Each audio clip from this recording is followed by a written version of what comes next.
You know how in Payday 2 they're trying to rob a bank? Well, when you're robbing a bank, you need an all-star crew of robbers.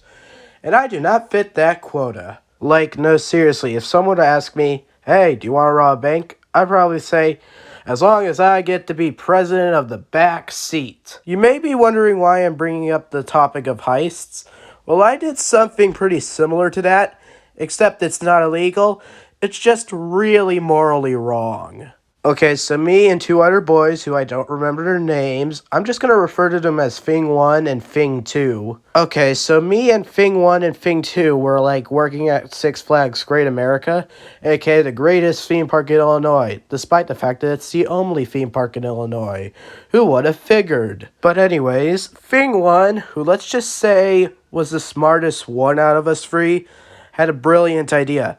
He was like, hey guys, maybe we should, take a little extra tickets so we can ride more rides. So naturally, we're all like, yeah, let's embezzle this joint. So then we decided to craft a foolproof plan. So basically, Thing 1 would unlock all the gates and, doors that have locks on them so we can get to the tickets. And Thing 2 would, gather a bunch of garbage bags and, dump the tickets into them. And I was the getaway driver / lookout guy, meaning I got the easiest job.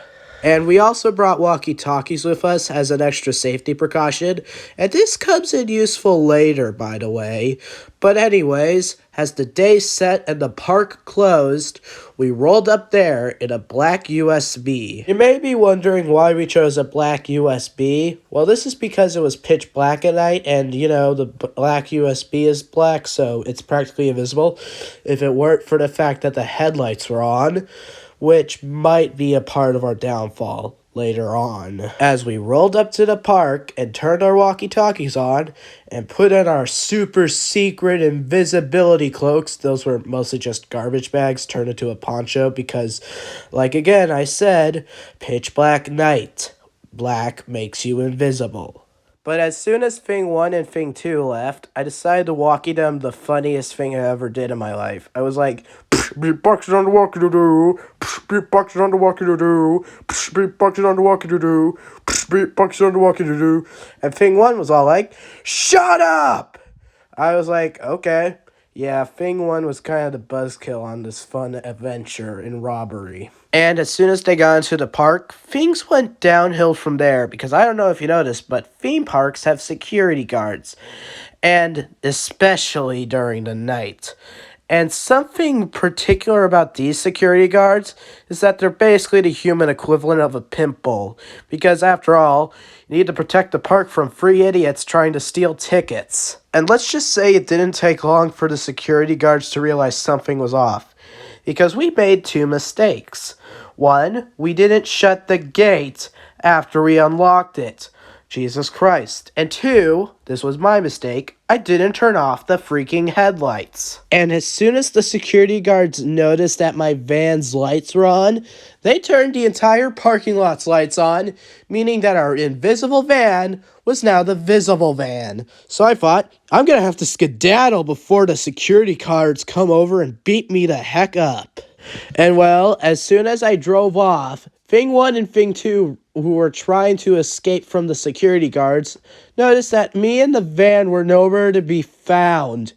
So they were all like, dude, where the heck are you? All over the walkie. And mixed with some frustrated crying, of course, because they don't want a criminal record. They want to go to Harvard someday. Very unlikely, even without the criminal record, to be honest. Yeah, but anyways, I was flooring the van so freaking far away from the park and Gurney, Illinois, that I think I might have made it into Wisconsin. But basically, when I got into some secluded farmland, I decided to just park the van there and just ditch it. And somehow I did not get murdered. But anyways, when I made it back home, my parents were pissed off at me. They said, you missed curfew. Where were you? I told them, I was doing drugs and alcohol and cigarettes. Because that was the only excuse I could think of that isn't robbing a theme park. Luckily, my parents bought my false alibi, and I was only grounded and not sent to juvie. Unfortunately for Thing 1 and Thing 2, juvie was more like a slap on the wrist for them. For you see, I was skimming a newspaper, and I saw a headline that caught my attention. It read as follows: 2 local teenagers try to rob Six Flags but end up hospitalized. And if that wasn't bad enough, they also got expelled from school and their parents disowned them.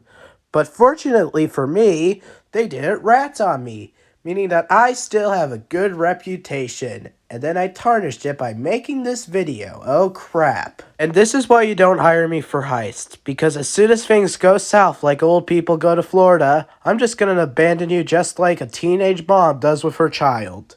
But hey, at least I'm good at doing heists in Payday 2, so I guess I'm not completely worthless.